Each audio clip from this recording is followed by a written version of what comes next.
La noticia fue breve, precisa, dolorosa. El Papa Francisco ha muerto. Así lo anunció la Santa Sede al mundo, sin detalles, sin explicaciones. Solo una imagen quedó grabada en la mente de millones. El Papa, hallado de rodillas, con la Biblia en las manos, como si su último suspiro hubiese sido una plegaria. Pero algo, desde el inicio, no encajaba. ¿Por qué el comunicado fue tan escueto? ¿Por qué el Vaticano bloqueó todas las transmisiones en vivo esa madrugada? ¿Y por qué los guardias cambiaron su turno esa misma noche, justo una hora antes de que se declarara su muerte?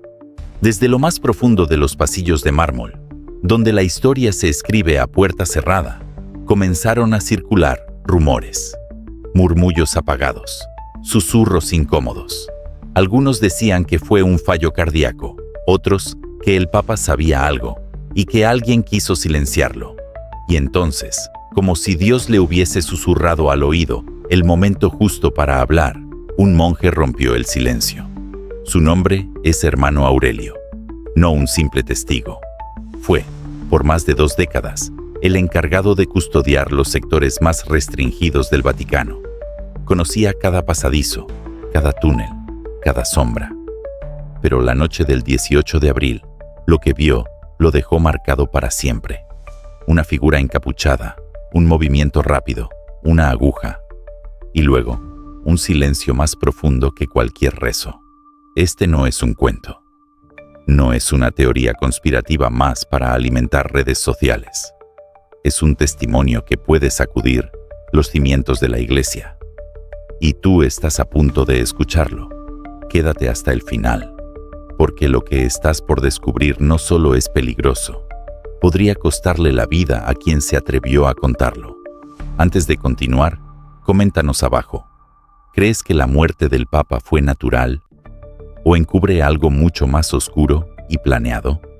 Tu opinión podría revelar lo que otros no se atreven a decir.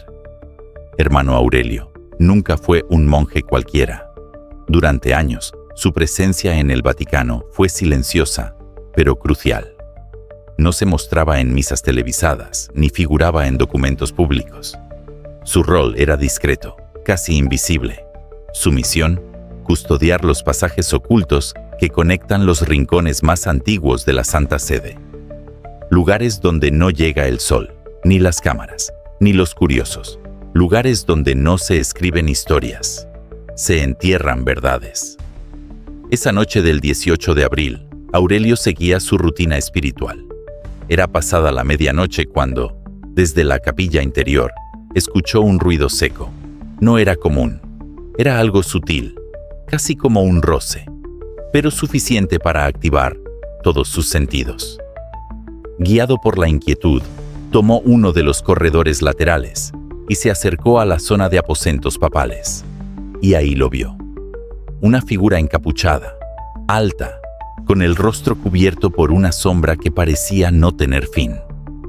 Caminaba con una precisión quirúrgica, como si conociera cada rincón, cada crujido, cada silencio.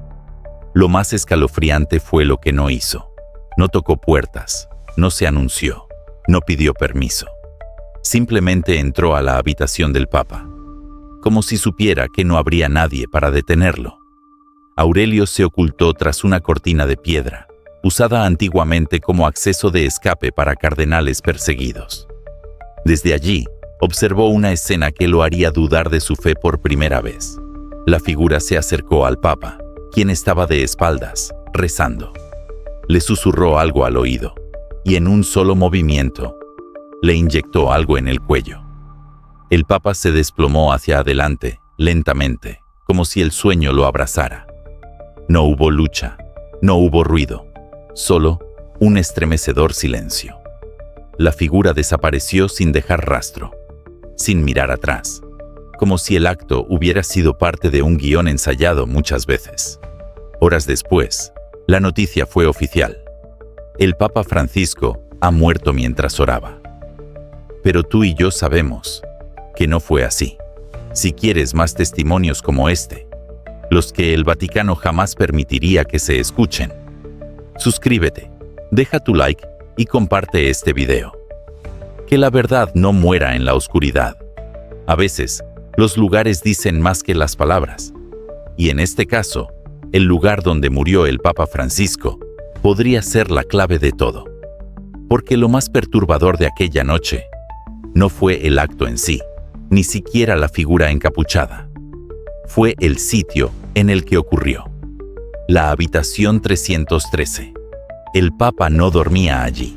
De hecho, esa habitación llevaba más de 200 años cerrada, sellada, oculta incluso en los mapas internos del Vaticano. Solo se abría en casos excepcionales, bajo órdenes directas del círculo más alto de la curia. Esa noche, sin embargo, fue reabierta, y sin ninguna explicación oficial, el Papa fue trasladado allí para pasar la noche. ¿Por qué? Según antiguos archivos de los archivos secretos vaticanos, la habitación 313 fue utilizada en el siglo XV como sala de deliberación entre papas, alquimistas y astrónomos prohibidos por la Inquisición. Allí se tomaban decisiones que jamás debían figurar en los documentos oficiales. Pactos, exorcismos, condenas selladas. Pero ahora, 5 siglos después, la misma habitación resurge en medio de una muerte inesperada. Hermano Aurelio, tras enterarse del cambio, quedó helado. Solo una orden de altísimo nivel, o una emergencia espiritual sin precedentes, podía justificar que el Papa fuera conducido allí. Y aquí entra la pregunta más inquietante. ¿Qué sabía Francisco que lo convirtió en una amenaza? ¿Descubrió nombres? ¿Textos antiguos? ¿Ritos prohibidos aún practicados en secreto? Porque la habitación 313 no es cualquier lugar. Tiene una cruz tallada en la piedra, al revés. Tiene símbolos en el suelo que ya no se usan desde la Reforma, y tiene una acústica diseñada para que lo que se diga ahí jamás se escuche fuera. Dime en los comentarios, ¿crees que fue un mensaje simbólico? ¿Una advertencia a futuros papas? ¿O estamos frente a un ritual encubierto disfrazado de muerte natural? Las escenas de un crimen no siempre gritan la verdad. A veces, lo que más habla es lo que falta. Cuando los investigadores del Vaticano entraron en la habitación 313 tras la muerte del Papa, no encontraron señales de violencia. No había sangre, ni desorden, ni objetos fuera de lugar. Todo parecía demasiado limpio. Pero hubo algo que faltaba, algo que no debería haber desaparecido: una ampolla de vidrio. Según el inventario médico interno, esa ampolla formaba parte del tratamiento cardiovascular que el Papa recibía de forma controlada.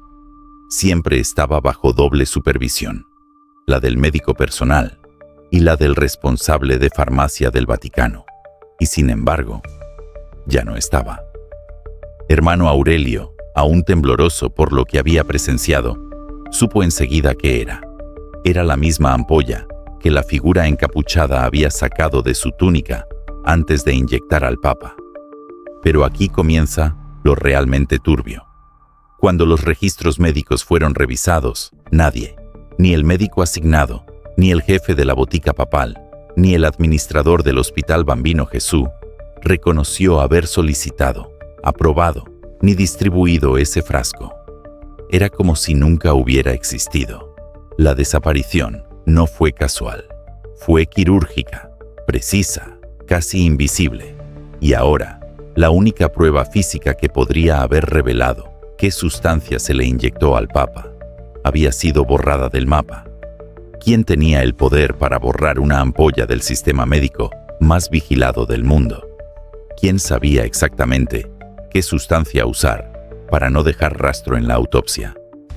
Porque esto no fue un accidente, no fue un error médico, fue una eliminación planificada, una ejecución química diseñada para desaparecer tras el último suspiro. ¿Y tú qué piensas? ¿Fue un medicamento experimental? ¿Un veneno de laboratorio diseñado para no dejar rastros ni sospechas? Déjamelo en los comentarios. Las respuestas pueden estar más cerca de lo que creemos, o más enterradas de lo que imaginamos. En el Vaticano, nada se deja al azar, mucho menos la seguridad del Papa.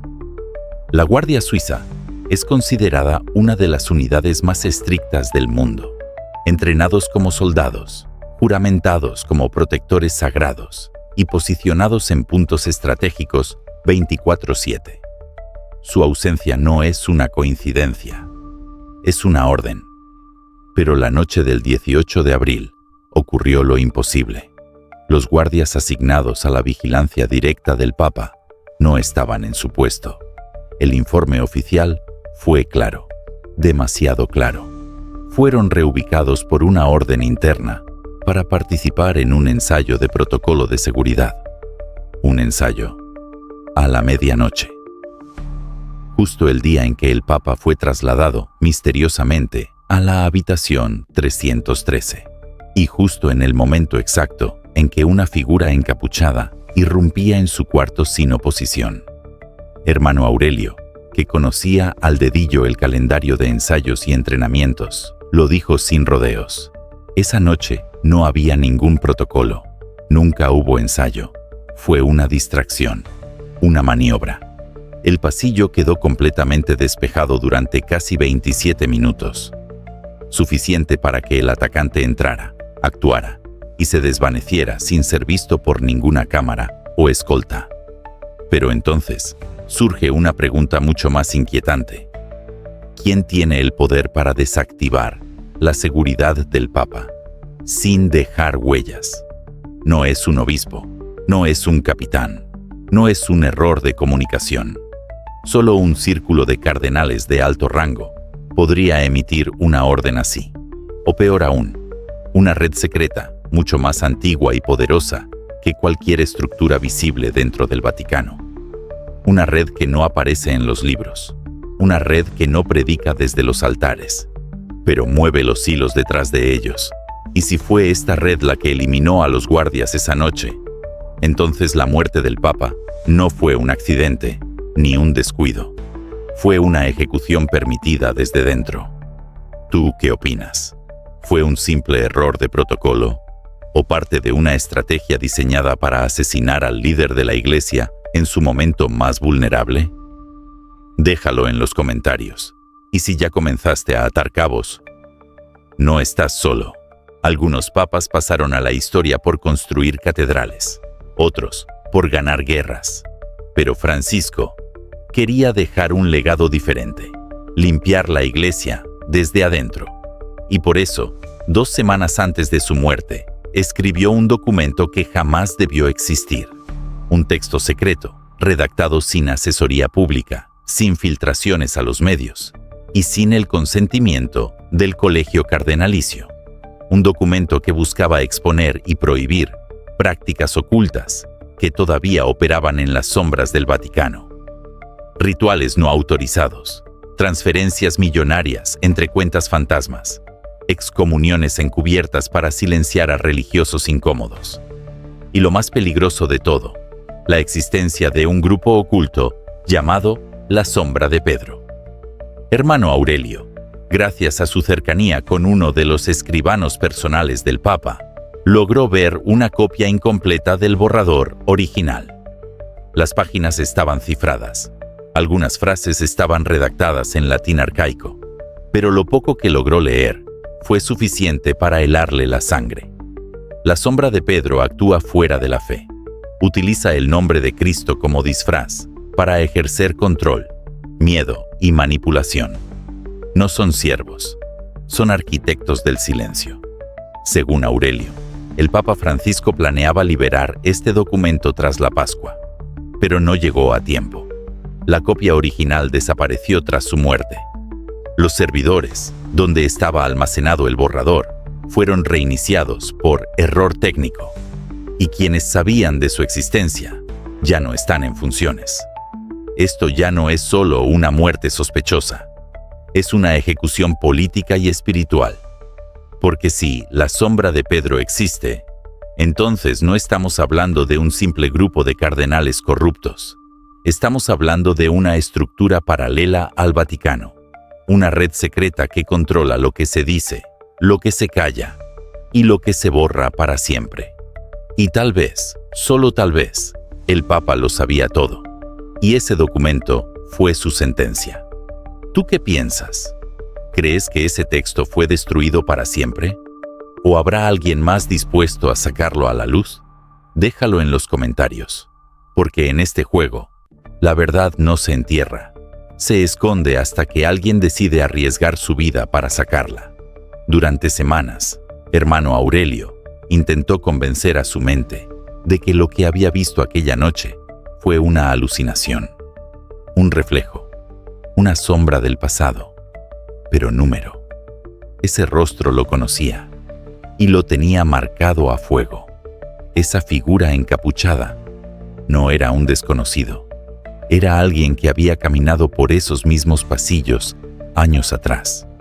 Un hombre que había sido expulsado públicamente del Vaticano por corrupción, manipulación doctrinal y desvío de fondos destinados a misiones humanitarias. Un hombre que, según documentos oficiales, había sido despojado de todo poder eclesiástico y trasladado en secreto a un monasterio en Europa del Este, para nunca volver. Y sin embargo, ahí estaba, esa noche, dentro de la misma habitación del Papa, actuando con total libertad, sin vigilancia, sin interrupciones. ¿Quién lo dejó entrar? ¿Quién le devolvió su credencial? ¿Quién le abrió las puertas más custodiadas del mundo religioso? ¿Y por qué? Aurelio sabía que eso no era una simple infiltración. No era un regreso clandestino. Era una operación autorizada desde las sombras. Y eso lo cambió todo. Porque si alguien tan marcado por escándalos y herejías había regresado, entonces los enemigos del Papa no estaban fuera, estaban adentro. Allí fue cuando Aurelio comenzó a conectar las piezas. Los símbolos, los nombres, las miradas evasivas de ciertos cardenales en los días previos a la muerte. Y surgió una posibilidad escalofriante. ¿Y si aquel rostro era parte de un antiguo clan eclesiástico que nunca desapareció, sino que se replegó para esperar su momento? ¿Y si la Iglesia no solo está dividida por ideología, sino por siglos de guerras internas que nunca terminaron realmente? Dímelo tú, ¿crees que esa figura representa una red que está volviendo al poder? ¿O fue simplemente un fantasma del pasado, ejecutando una última misión? Déjalo en los comentarios, porque cuando el pasado regresa al Vaticano, rara vez lo hace con paz. La versión oficial fue rápida, demasiado rápida. El Papa ha muerto por causas naturales, paro cardíaco durante la oración. Una frase limpia, sin complicaciones, sin preguntas y sobre todo, sin autopsia pública. Pero hermano Aurelio no creyó ni una sola palabra. Con la ayuda de un antiguo médico forense del Vaticano, ahora retirado y aislado en el norte de Italia, logró obtener, de forma clandestina, una copia no autorizada del informe forense original. Lo que descubrieron congeló la sangre de ambos. La autopsia no coincidía con un infarto común. Y lo más escalofriante, había rastros de una sustancia química presente en el torrente sanguíneo del Papa. Una que no figura en ninguna base de datos médica del mundo. No era un medicamento. No era una toxina conocida. Era un compuesto sintético, altamente especializado, sin rastro genético ni metabólico estándar. Y eso solo puede significar una cosa. Alguien diseñó esa sustancia para matar sin dejar huellas. ¿Quién puede crear un veneno indetectable por los sistemas médicos globales? ¿Y cómo llegó a estar en el cuerpo del hombre más protegido del planeta? La autopsia nunca fue publicada. El documento fue sellado bajo una carpeta clasificada con un sello rojo. Acceso exclusivo. Autorización papal. Pero el Papa ya no estaba para autorizar nada. Y quienes tenían copias desaparecieron o renunciaron días después. Lo más inquietante fue lo que el doctor retirado le confesó a Aurelio, temblando. Esto no fue un fallo del corazón. Esto fue un apagón, provocado, como si alguien lo desconectara desde dentro. Una frase que lo cambió todo. ¿Y tú qué opinas? ¿Crees que estamos frente a un químico experimental desarrollado por una facción secreta dentro del Vaticano? ¿O esto va incluso más allá de lo religioso? Déjamelo en los comentarios, porque cuando la medicina calla, la verdad empieza a gritar. Hoy, hermano Aurelio no vive entre muros sagrados ni asiste a misas públicas. Vive oculto, con miedo, consciente de que cada palabra que ha pronunciado podría sellar su destino. Pero aún así, eligió hablar, porque hay momentos en los que el silencio es complicidad, y porque, como él mismo lo dijo, callar sería traicionar la luz que él intentó encender. Y esa luz no fue solo fe, fue verdad. La muerte del Papa Francisco fue presentada al mundo como una partida piadosa, pacífica, santa. Pero todo lo que hemos visto, leído y escuchado cuenta otra historia, un traslado extraño, una figura encapuchada, una ampolla que desaparece, guardias ausentes, un documento maldito, un rostro que regresó del pasado y un veneno que no existe en ningún registro humano. Todo apunta a una sola posibilidad. El Papa no murió por viejo, murió por valiente. Murió por intentar enfrentarse a lo que muchos llevan siglos ocultando.